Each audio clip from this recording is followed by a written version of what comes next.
En las páginas del Génesis, entre promesas divinas y dramas familiares, encontramos la fascinante historia de Ismael, el primogénito de Abraham. Su vida es un testimonio de supervivencia, destino y propósito divino, a menudo eclipsada por la narrativa de su medio hermano Isaac. Hoy nos sumergiremos en este relato que comienza con una pareja anciana desesperada por un heredero, una sirvienta egipcia y una decisión que alteraría el curso de la historia. Ismael, cuyo nombre significa Dios escucha, nos enseña cómo el Creador atiende incluso a quienes parecen olvidados en el desierto de la vida. Desde su concepción controversial hasta convertirse en padre de naciones. Esta historia revela verdades profundas sobre la fidelidad de Dios, aun cuando nuestros caminos parecen inciertos. Acompáñame mientras desvelamos la vida de este hombre que entre las dunas del desierto encontró su propósito y cumplió un destino que continúa resonando en nuestro mundo actual. Bienvenidos a la historia de Ismael, el primer hijo de Abraham. Todo comenzó con una promesa. Dios habló con Abraham cuando todavía vivía en la tierra de Ur de los Caldeos. En Génesis 12:1-2 encontramos estas palabras: pero Jehová había dicho a Abraham: vete de tu tierra y de tu parentela y de la casa de tu padre a la tierra que te mostraré. Y haré de ti una nación grande, y te bendeciré, y engrandeceré tu nombre, y serás bendición. Abraham tenía 75 años cuando dejó su tierra y partió con su esposa Sarai en un viaje de fe. No fue una decisión fácil. Dejó atrás todo lo conocido para seguir la voz de Dios. Su único tesoro era una promesa. Algún día sería padre de una gran nación. El viaje fue largo y difícil. Primero se establecieron en Aram por un tiempo. Luego, tras la muerte de su padre Taré, continuaron hacia Canaán, la tierra que Dios les había prometido. Cuando llegaron, Dios se apareció a Abraham y le dijo en Génesis 12:7, a tu descendencia daré esta tierra. Abraham construyó un altar para adorar a Dios, agradecido por su promesa. Pero había un problema que crecía con cada día que pasaba. Sarai era estéril, no podía tener hijos, y sin hijos, ¿cómo podría Abraham convertirse en el padre de una gran nación? El tiempo seguía corriendo. 1 año, 2 años, 5 años pasaron. Abraham y Sarai seguían sin hijos. Tuvieron que enfrentar hambrunas que los obligaron a viajar a Egipto. Vivieron conflictos con su sobrino Lot, que terminaron en separación. Incluso Abraham tuvo que rescatar a Lot cuando fue capturado por reyes enemigos. A través de todas estas pruebas, Dios seguía reafirmando su promesa. En una visión le dijo a Abraham en Génesis 15:1, no temas, Abraham, yo soy tu escudo, y tu galardón será sobremanera grande. Pero Abraham expresó su preocupación. Señor Jehová, ¿qué me darás, siendo así que ando sin hijo, y el mayordomo de mi casa es ese Damaseno Eliezer? Dios le aseguró entonces, no te heredará este, sino un hijo tuyo será el que te heredará. Luego lo llevó afuera, y le mostró el cielo estrellado, diciéndole, mira ahora los cielos, y cuenta las estrellas, si las puedes contar, así será tu descendencia. Abraham creyó a Dios, y esto le fue contado por justicia. Pero el tiempo seguía pasando. 10 años habían transcurrido desde que llegaron a Canaán, y Sarai seguía sin concebir. Ya no eran jóvenes. Abraham tenía 85 años, y Sarai 75. La promesa parecía cada vez más lejana. Sarai sentía más que nadie el peso de esta espera. En aquella cultura, una mujer sin hijos era vista con lástima, incluso con desprecio. No tener descendencia era considerado una maldición. Cada vez que veía a otras mujeres con sus hijos, cada vez que escuchaba sus risas y juegos, sentía una punzada de dolor en el corazón. La angustia crecía día tras día. no solo por su situación personal, sino porque sentía que estaba impidiendo que su esposo recibiera la bendición prometida. Ella amaba a Abram y quería verlo feliz. Quería que tuviera el hijo que tanto anhelaba. Esta angustia la llevó a tomar una decisión desesperada. Después de 10 largos años en Canaán, la paciencia de Sarai se agotó. Un día se acercó a Abram con una propuesta.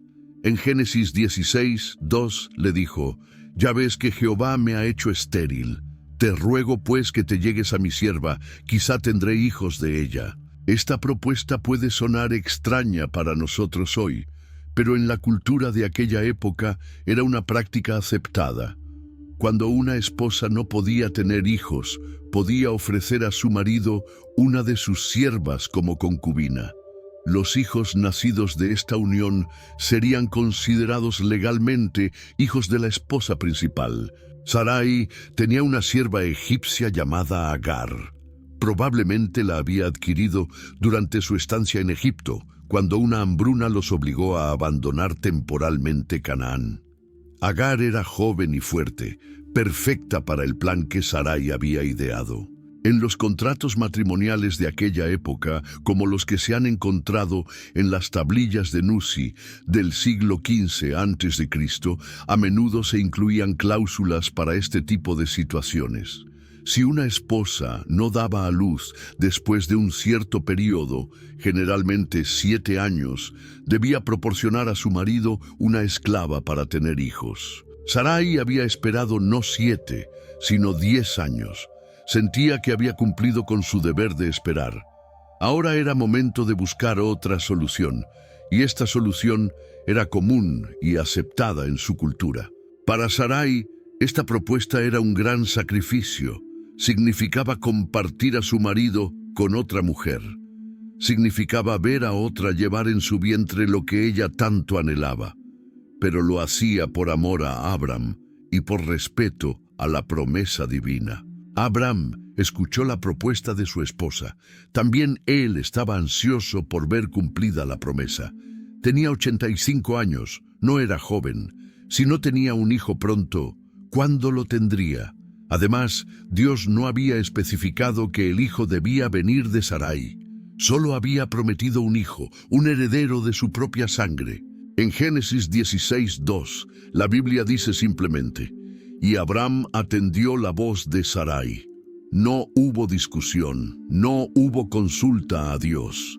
Abram aceptó el plan de su esposa sin cuestionarlo. Algunos han visto en esto un paralelo con Adán, que también escuchó a su esposa sin cuestionar, con consecuencias que afectarían a toda la humanidad.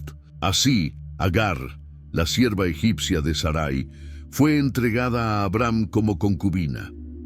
No sería igual a Sarai, la esposa principal, pero tendría un estatus especial como madre potencial del heredero de Abram. No sabemos cómo se sintió Agar ante este nuevo papel. Como sierva, probablemente no tenía voz en el asunto. Era propiedad de Sarai y debía obedecer. Sin embargo, convertirse en la madre del hijo de Abram podría significar un ascenso en su estatus social. Si daba a luz al heredero, su posición en el hogar cambiaría significativamente. El plan se puso en marcha.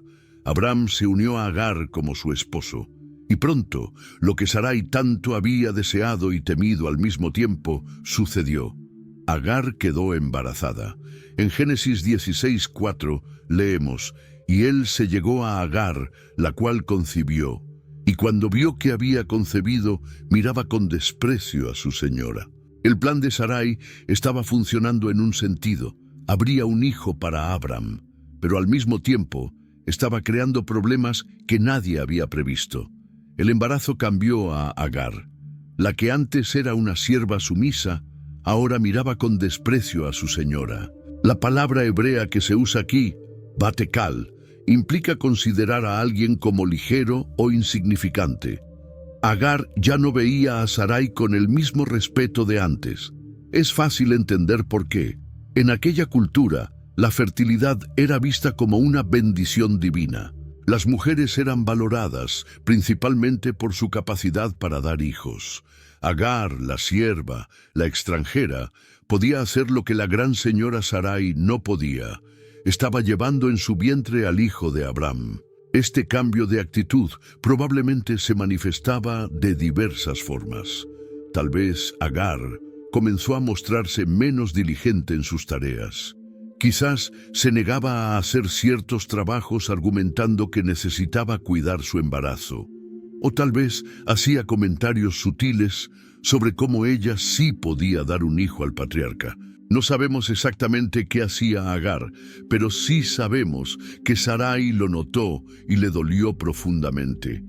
Lo que había sido su idea, su sacrificio personal, ahora se volvía contra ella. En lugar de sentirse agradecida, Agar la despreciaba. En lugar de mantener su lugar como sierva, Agar parecía olvidar su posición. El resentimiento creció en el corazón de Sarai.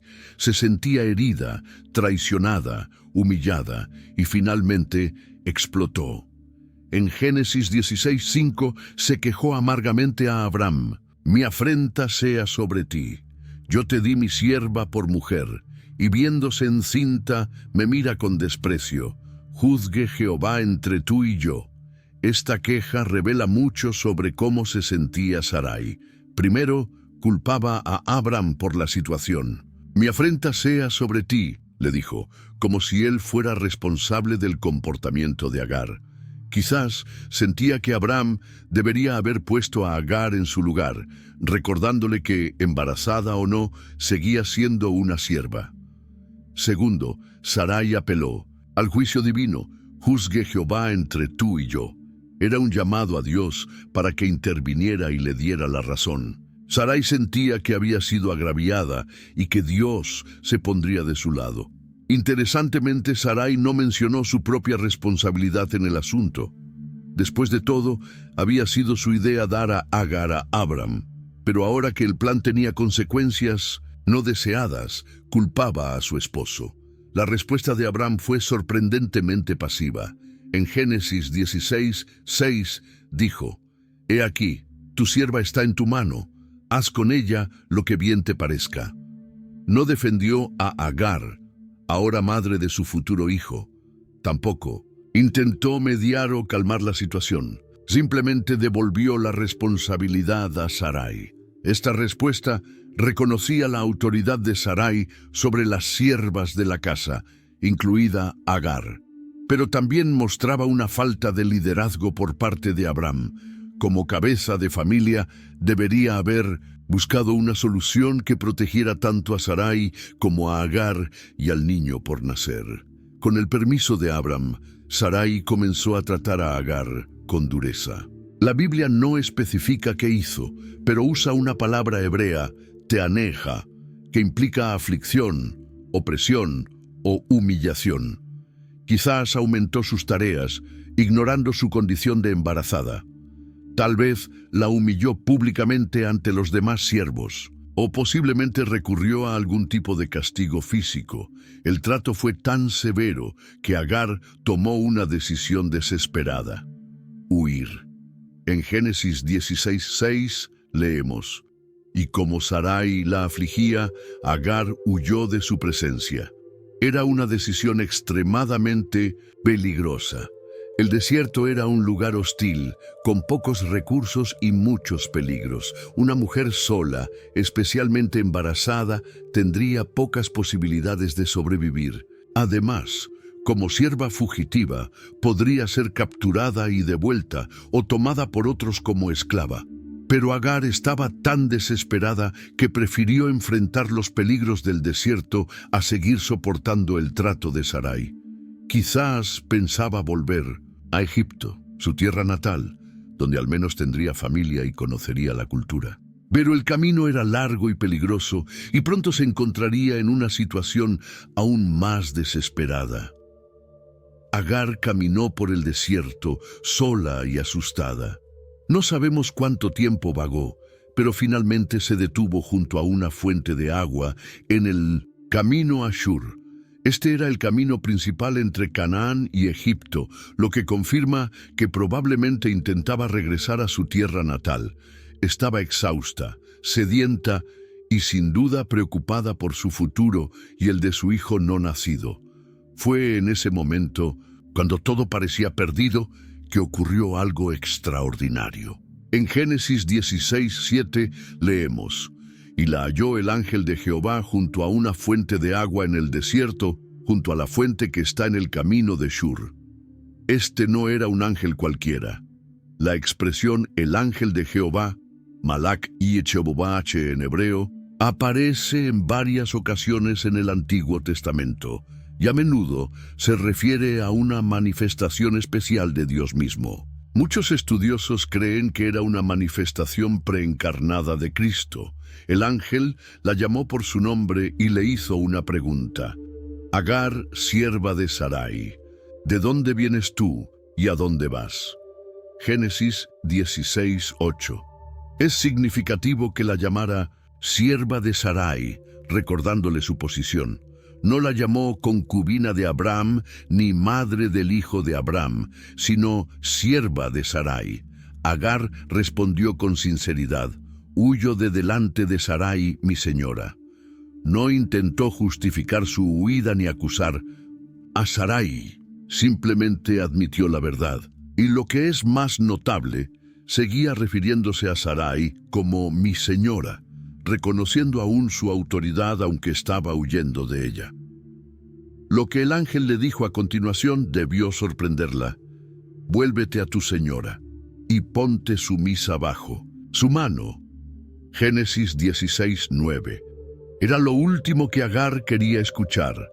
Volver significaba más humillación, más aflicción.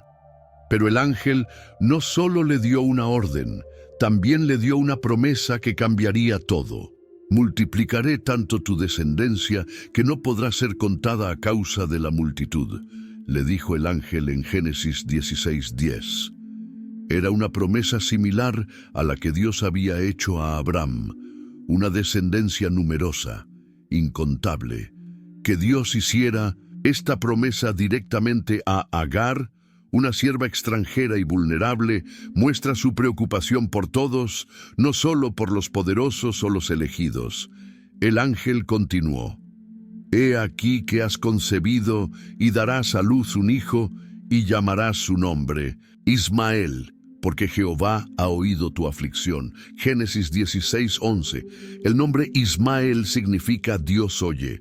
Cada vez que Agar llamara a su hijo por su nombre, recordaría que Dios la había escuchado en su momento de necesidad. Pero el ángel no terminó ahí. También profetizó sobre el carácter y destino de Ismael. «Y él será hombre fiero. Su mano será contra todos, y las manos de todos contra él, y delante de todos sus hermanos habitará». Génesis 16:12. Esta profecía describía la naturaleza indómita y el espíritu libre que Ismael tendría. Sería como un asno salvaje, independiente y difícil de controlar. Su vida estaría marcada por conflictos, pero también por la independencia y la fuerza.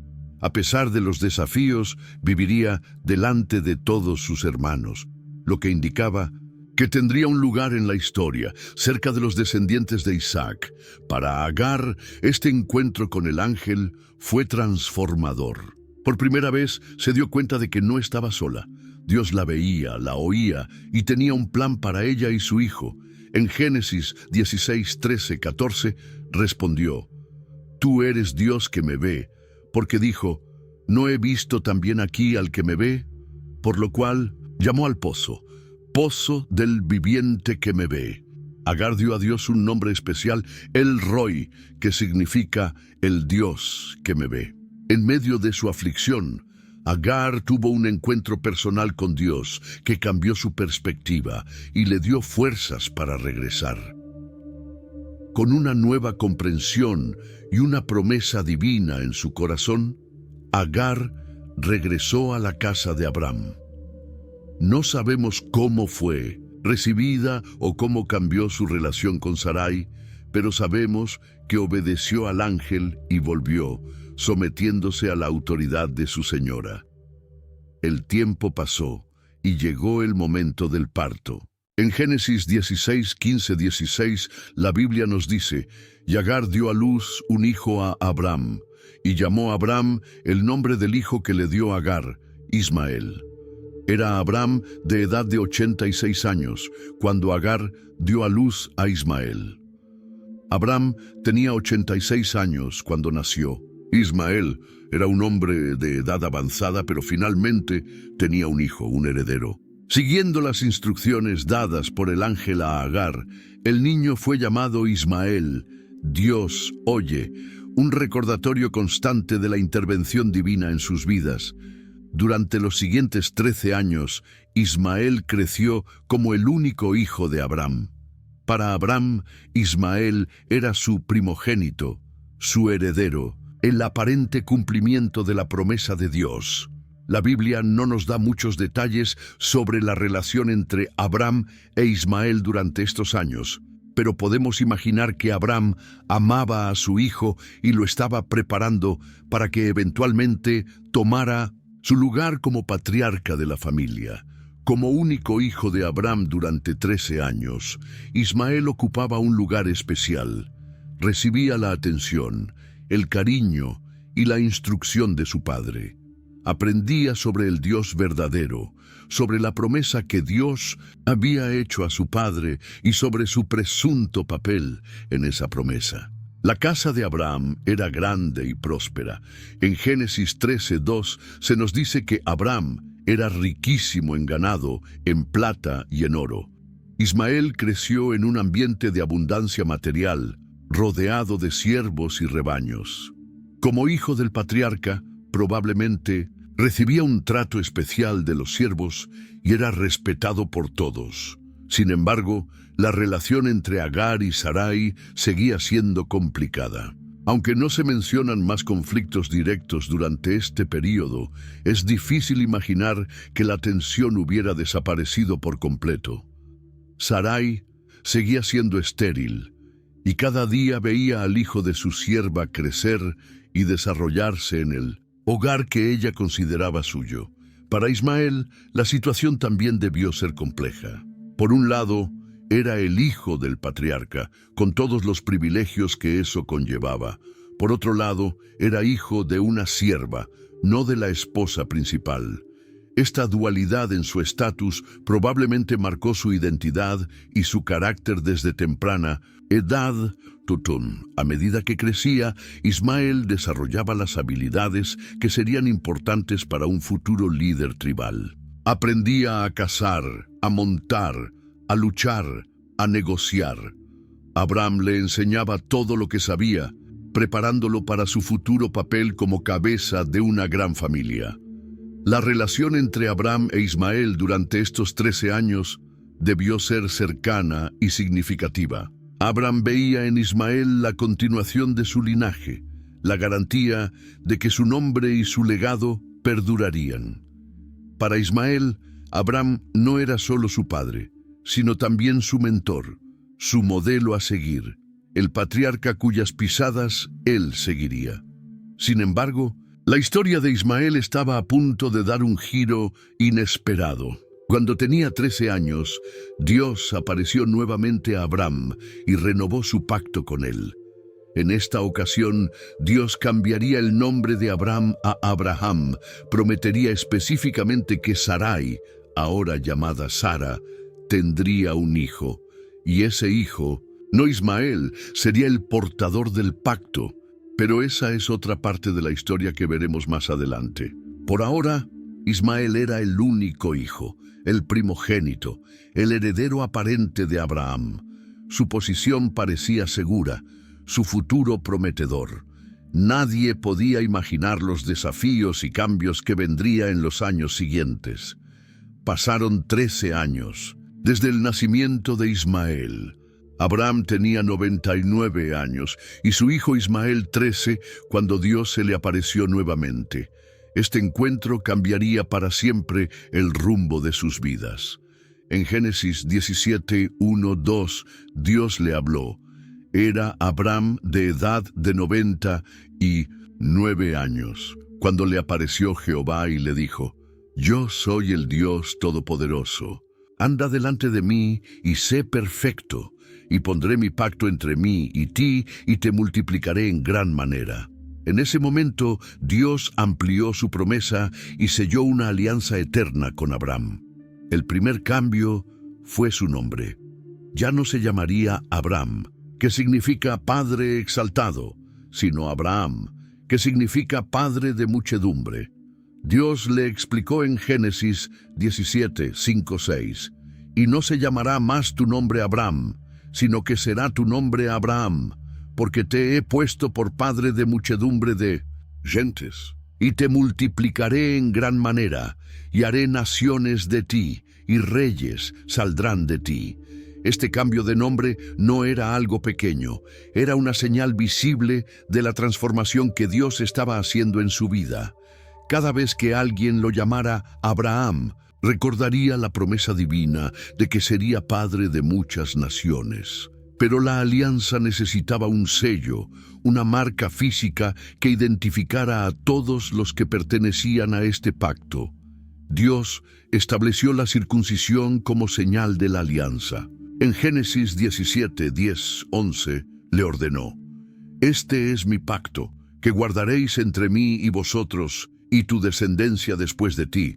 Será circuncidado todo varón de entre vosotros. Circuncidaréis la carne de vuestro prepucio, y será por señal del pacto entre mí y vosotros. La circuncisión no era solo un ritual, era una marca permanente en la carne que simbolizaba la dedicación total a Dios. Todo varón en la casa de Abraham debía ser circuncidado, desde el recién nacido hasta el anciano, desde el hijo hasta el siervo comprado con dinero. Era la señal visible de pertenecer al pueblo de Dios. Ismael, que tenía 13 años, también fue circuncidado ese mismo día. Génesis 17, 23, 25 narra: Entonces tomó Abraham a Ismael su hijo, y a todos los siervos nacidos en su casa, y a todos los comprados por su dinero, a todo varón entre los domésticos de la casa de Abraham, y circuncidó la carne del prepucio de ellos en aquel mismo día, como Dios le había dicho. E Ismael, su hijo, era de 13 años, cuando fue circuncidada la carne de su prepucio. Ismael ahora llevaba en su carne la señal del pacto de Dios con su padre. Pero durante esta misma conversación, Dios reveló algo que cambiaría para siempre el lugar de Ismael en la familia. Sarai, la esposa de Abraham, también recibió un nuevo nombre, Sara, que significa princesa.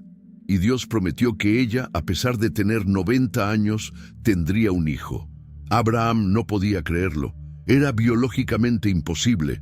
Tanto él como Sara eran muy ancianos. En Génesis 17, 17 vemos su reacción.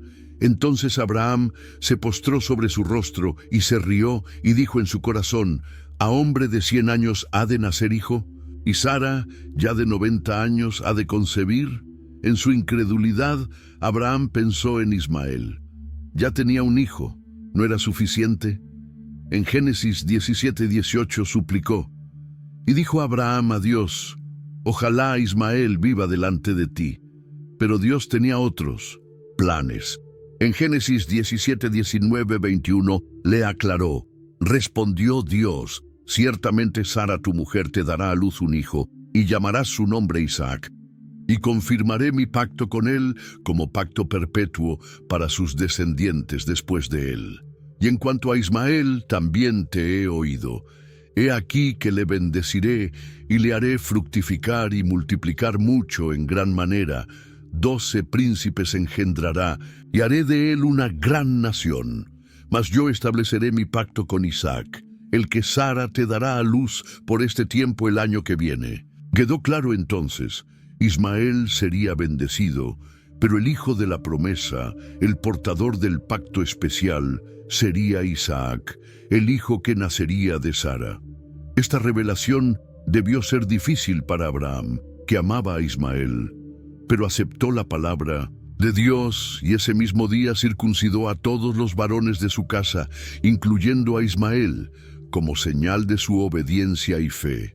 El tiempo pasó, y tal como Dios había prometido, Sara quedó embarazada. Para una mujer de 90 años, era un milagro indescriptible. Su vientre, que siempre había estado estéril, ahora albergaba vida. La promesa que parecía imposible se estaba cumpliendo ante sus ojos. Génesis 21:1-2 relata el cumplimiento de la promesa divina. Visitó Jehová a Sara, como había dicho, e hizo Jehová con Sara como había hablado. Y Sara concibió y dio a Abraham un hijo en su vejez, en el tiempo que Dios le había dicho. El bebé nació, un niño sano y fuerte a pesar de la avanzada edad de sus padres. Lo llamaron Isaac, que significa risa, tal como Dios había ordenado. Este nombre era significativo por varias razones. Cuando Dios anunció que Sara tendría un hijo, Abraham se rió incrédulo. Cuando Sara escuchó la misma noticia, también se rió en secreto.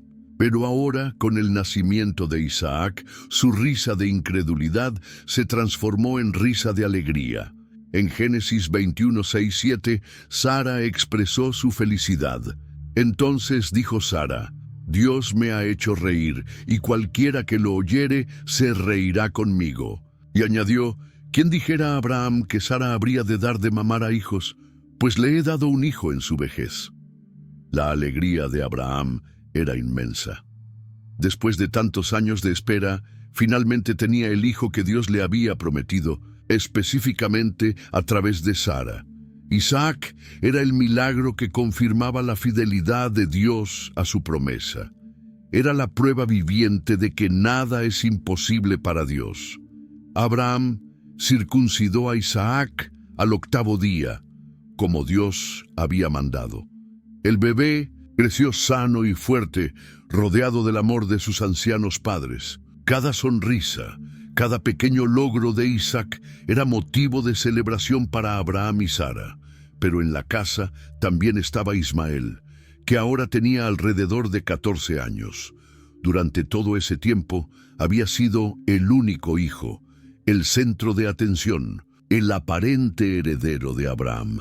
Ahora tenía que compartir ese lugar con su medio hermano recién nacido. El tiempo pasó, e Isaac creció. Cuando llegó el momento en que dejó de mamar, Abraham organizó una gran fiesta para celebrar este hito importante en la vida de su hijo. En aquella época, el destete solía ocurrir entre los 2 y 3 años, y era una ocasión especial que marcaba una nueva etapa en la vida del niño. Génesis 21:8 menciona: «Y creció el niño y fue destetado. E hizo a Abraham gran banquete el día que fue destetado Isaac». Esta fiesta no era solo una celebración familiar, era un evento social importante donde Abraham, como líder y persona respetada, invitaría a muchos. Era una forma de presentar públicamente a Isaac como su hijo y heredero. La casa estaba llena de invitados. Había comida abundante, música, bailes y risas. Isaac, aunque todavía pequeño, era el centro de atención, recibiendo regalos y bendiciones de todos los presentes. Para Sara, que había esperado toda su vida para tener un hijo, esta celebración era la culminación de sus sueños. Sin embargo, en medio de la alegría, ocurrió algo que cambiaría para siempre el curso de la vida de Ismael. Lo que debería haber sido solo un día de celebración, se convirtió en el inicio de una separación dolorosa. El conflicto que había estado latente desde el nacimiento de Isaac finalmente estalló de manera pública durante esta fiesta, marcando el comienzo de una nueva etapa en la historia de estas dos familias. Durante la fiesta de destete de Isaac, ocurrió un incidente que Sara no pudo ignorar. Génesis 21:9 registra lo sucedido con palabras simples, pero cargadas de significado. Y vio Sara que el hijo de Agar la egipcia, el cual ésta le había dado a luz a Abraham, se burlaba. La palabra hebrea utilizada aquí, metzahek, puede traducirse como burlarse, reírse o incluso jugar. Es la misma raíz que el nombre Isaac, que significa risa. Algunos interpretan que Ismael simplemente estaba jugando o riendo, pero el contexto y la reacción de Sara sugieren que había algo más, un tono de burla o desprecio en su comportamiento.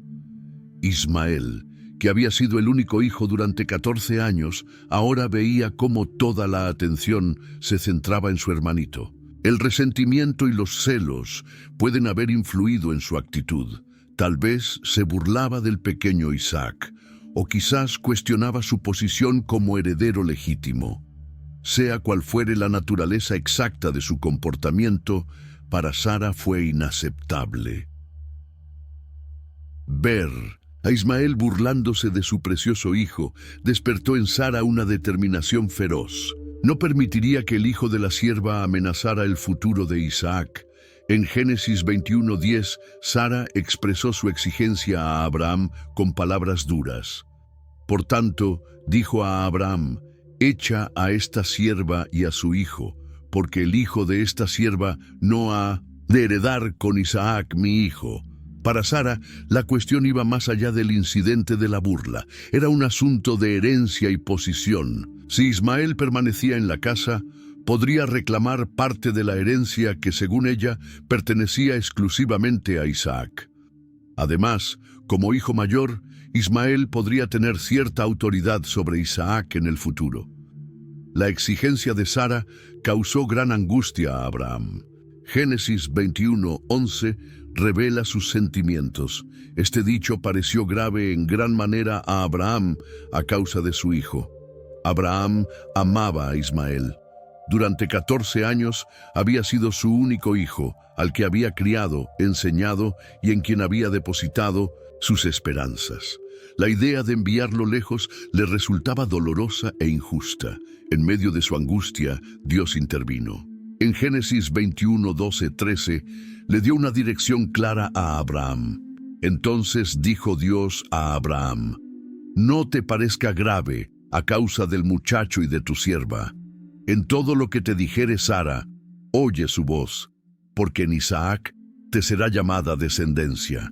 Y también del hijo de la sierva haré una nación, porque es tu descendiente». Estas palabras de Dios debieron sorprender a Abraham. Dios estaba del lado de Sara en este asunto. Isaac, no Ismael, sería considerado su descendiente legal y espiritual. A través de Isaac vendría la línea del pacto, la promesa, la bendición para todas las naciones. Pero Dios no olvidaba a Ismael. Reiteró su promesa anterior. También Ismael sería padre de una gran nación. Dios cuidaría de él, aunque debiera dejar la casa de Abraham. Esta promesa debió ser un consuelo para Abraham. Aunque debía separarse de su hijo, sabía que Dios velaría por él. La decisión estaba tomada. Abraham, aunque con el corazón pesado, se preparó para obedecer tanto a Sara como a Dios. No sería fácil, pero confiaba en la promesa divina de que ambos hijos tendrían un futuro, aunque sus caminos debían separarse. Así, lo que comenzó como una celebración familiar terminó con una decisión dolorosa pero necesaria. Ismael y Agar debían partir. Una nueva etapa comenzaba para todos, para Isaac como único heredero en la casa de Abraham, para Ismael enfrentando un futuro incierto en el desierto, y para Abraham aprendiendo a confiar en Dios incluso cuando sus propios sentimientos paternales estaban divididos. Con el corazón pesado pero decidido a obedecer, Abraham se preparó para la dolorosa separación. Génesis 21:14 describe la escena con palabras simples pero conmovedoras. Entonces Abraham se levantó muy de mañana y tomó pan y un odre de agua, y lo dio a Agar, poniéndolo sobre su hombro, y le entregó el muchacho, y la despidió. Y ella partió, y anduvo errante por el desierto de Berseba. Abraham se levantó temprano, quizás para evitar una despedida pública o para darles a Agar e Ismael la ventaja de un día completo de viaje. Las provisiones que les dio eran básicas: pan y un odre de agua. Parecen escasas para un viaje por el desierto, pero hay que entender que Abraham no los estaba enviando a vagar sin rumbo. Probablemente esperaba que llegaran a algún asentamiento o se unieran a alguna caravana donde pudieran encontrar ayuda. La frase «le entregó el muchacho» es interesante. Ismael ya tenía alrededor de 16 o 17 años. No era un niño pequeño, pero ante los ojos de Abraham seguía siendo su muchacho, su hijo. Entregarlo a Agar simbolizaba la transferencia de responsabilidad. Ahora Agar tendría que cuidar sola de su hijo, sin el apoyo y la protección de Abraham. No podemos imaginar los sentimientos que inundaban el corazón de Abraham en ese momento. Quizás abrazó a Ismael una última vez, tal vez le dio algunos consejos finales, o simplemente tuvo que conformarse con verlos partir, incapaz de expresar todo lo que sentía. La Biblia guarda silencio sobre estos detalles íntimos, dejándonos solo con la acción concreta. La despidió. Agar e Ismael comenzaron su viaje hacia lo desconocido. El desierto de Beerseba era un lugar árido y peligroso. Con recursos limitados y sin un destino claro, madre e hijo vagaron, probablemente tratando de encontrar algún camino hacia Egipto, la tierra natal de Agar. Pero pronto enfrentaron la dura realidad del desierto. Génesis 21:15 nos dice: «Y le faltó el agua del odre, y echó al muchacho debajo de un arbusto». El agua, ese recurso tan vital, especialmente en el desierto, se acabó. Sin agua, la muerte por deshidratación era una amenaza real e inmediata. La desesperación de Agar es palpable. Ver a su hijo sufriendo de sed, debilitándose bajo el sol abrasador, debió ser una tortura para ella. Ismael, aunque joven y fuerte, sucumbía ante la falta de agua. Su boca seca, su piel ardiente, su cuerpo cada vez más débil. Todos los signos de deshidratación severa. En un gesto que mezcla desesperación y amor maternal, Agar colocó a Ismael bajo la sombra escasa de un arbusto, intentando protegerlo del sol implacable. Era lo único que podía hacer por él en ese momento. No podía crear agua de la nada, no podía cargar a un joven de su tamaño, no podía salvarlo con sus propias fuerzas. Lo que sigue revela la profunda angustia de una madre ante el sufrimiento de su hijo. Génesis 21:16 nos cuenta: «Y se fue, y se sentó enfrente, a distancia de un tiro de arco, porque decía: no veré cuando el muchacho muera. Y se sentó enfrente, y alzó su voz, y lloró». Agar no podía soportar ver morir a su hijo.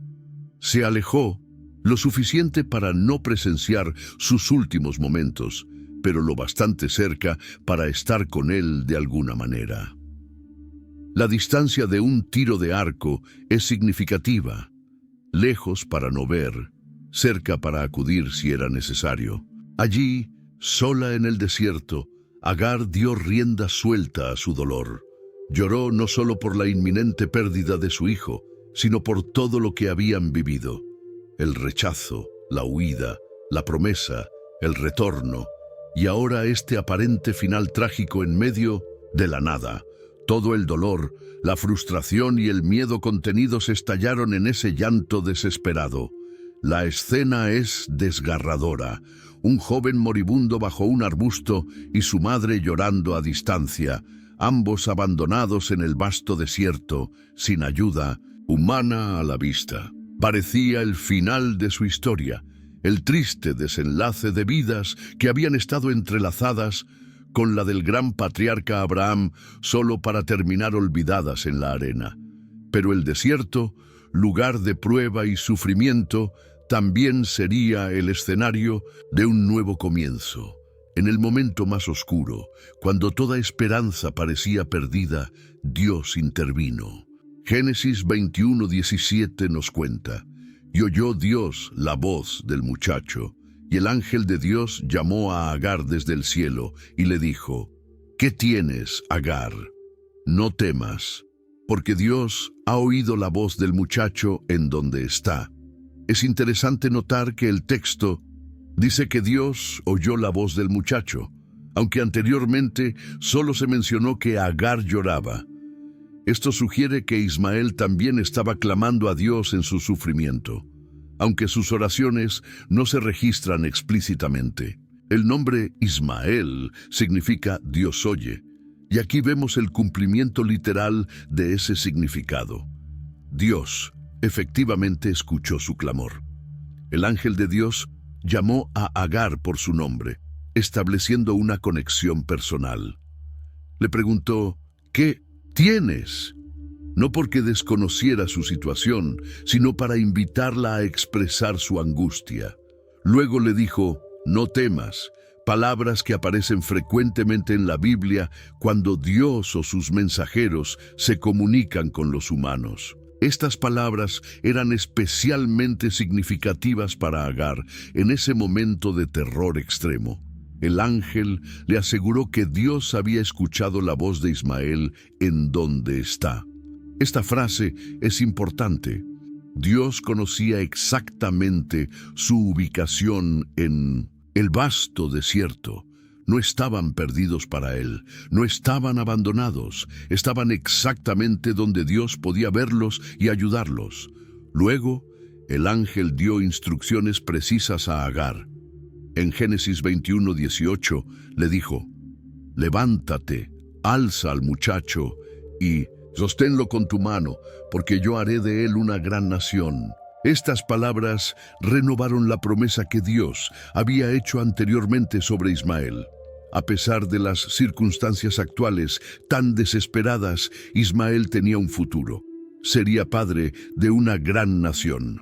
La muerte no lo reclamaría ese día en 1900. El desierto. Lo que sucedió a continuación fue milagroso. Génesis 21:19 relata: entonces Dios le abrió los ojos y vio una fuente de agua, y fue y llenó el odre de agua, y dio de beber al muchacho. La fuente de agua probablemente ya estaba allí, pero Agar, en su desesperación y angustia, no la había visto. Dios abrió sus ojos, permitiéndole ver lo que antes había pasado por alto. Este detalle es hermoso y profundo. A veces, la solución a nuestros problemas está más cerca de lo que pensamos, pero necesitamos que Dios abra nuestros ojos para verla. En el caso de Agar, la diferencia entre la vida y la muerte estaba a pocos pasos, pero invisible para ella hasta que Dios intervino. Con renovada energía y esperanza, Agar corrió hacia la fuente, llenó el odre y regresó junto a Ismael. La escena dio de beber, salvándolo de la deshidratación mortal. El agua, símbolo de vida en tantas culturas y especialmente en las regiones desérticas, restauró la fuerza de Ismael. Este momento marcó un nuevo comienzo para ambos.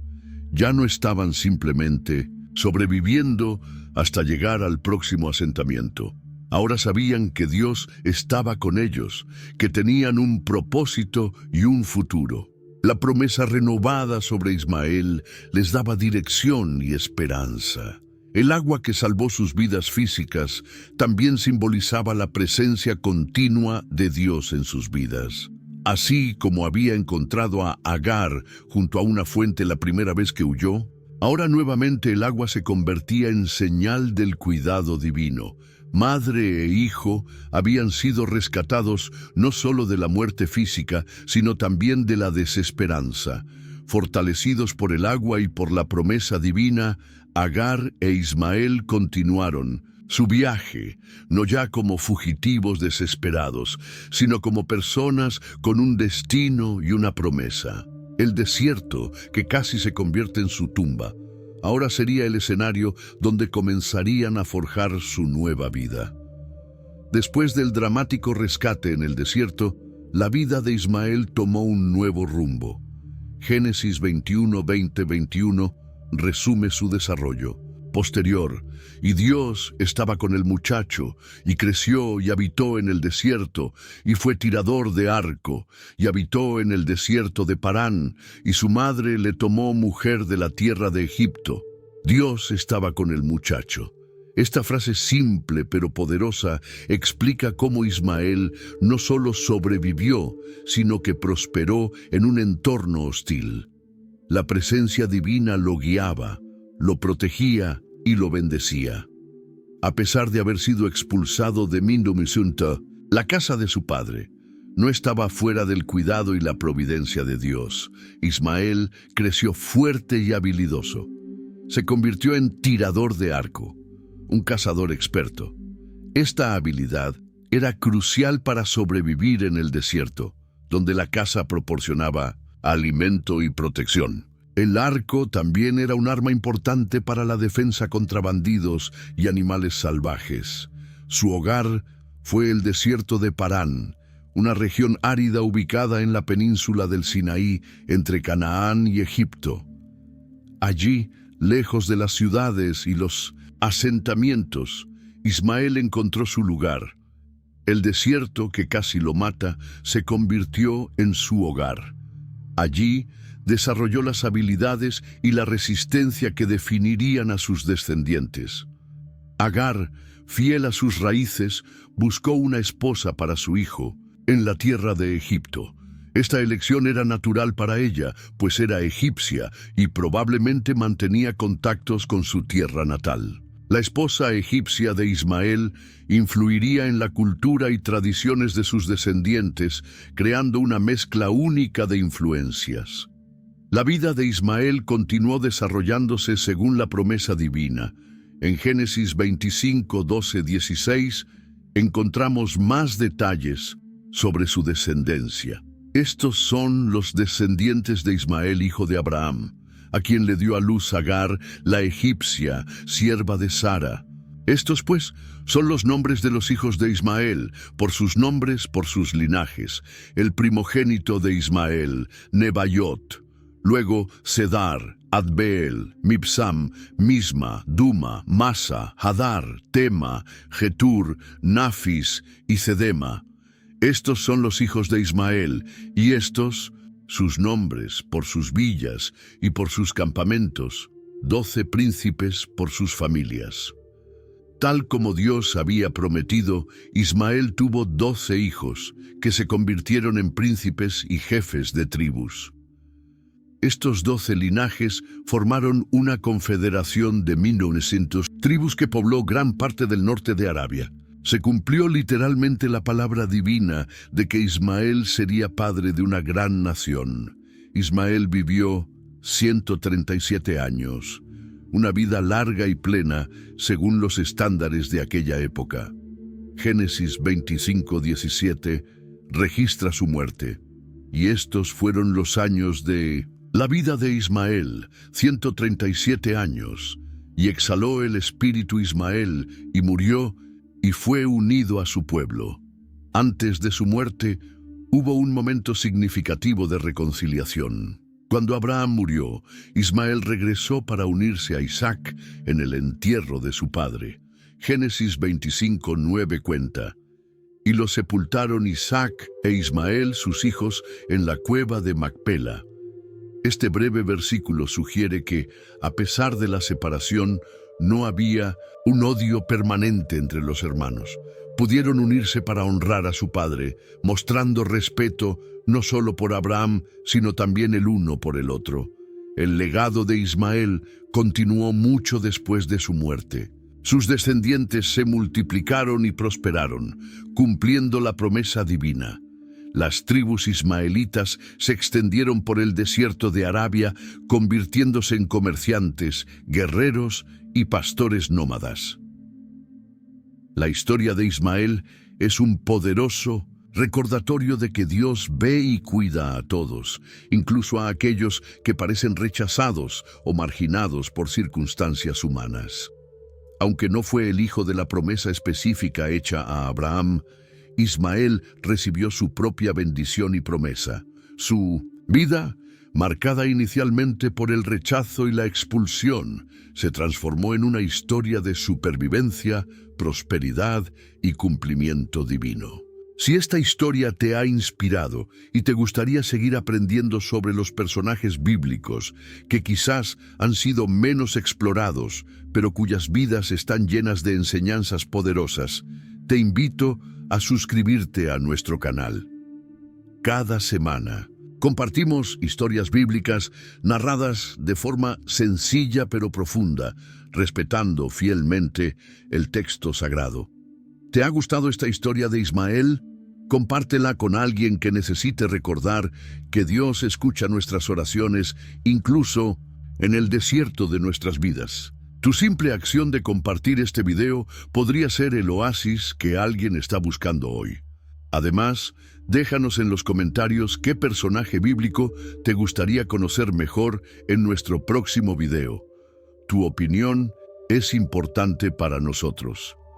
Haz clic en me gusta, suscríbete y activa la campanita para recibir notificaciones de nuestros próximos videos. Hasta la próxima historia bíblica.